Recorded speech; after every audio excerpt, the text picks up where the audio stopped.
Ration വ്യാപാരികളുമായി സർക്കാർ നടത്തിയ മന്ത്രിതല ചർച്ച പരാജയം. വേതന പാക്കേജിൽ തൽക്കാലം വർധനവ് സാധ്യമല്ലെന്ന് ധനമന്ത്രി അറിയിച്ചു. 27 മുതൽ അനിശ്ചിതകാലത്തേക്ക് റേഷൻ കടകൾ അടച്ചിടുമെന്ന് വ്യാപാരികൾ പറഞ്ഞു.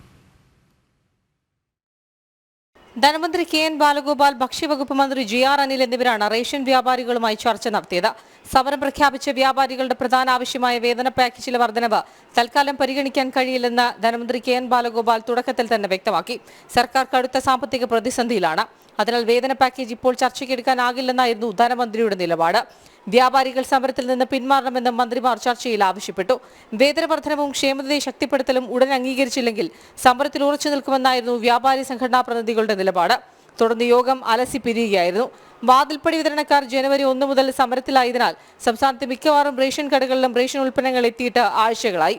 ഇതിന് പിന്നാലെയാണ് വ്യാപാരികൾ അനിശ്ചിതകാലത്തേക്ക് കടയടച്ചിടുമെന്ന് പ്രഖ്യാപിച്ചത്.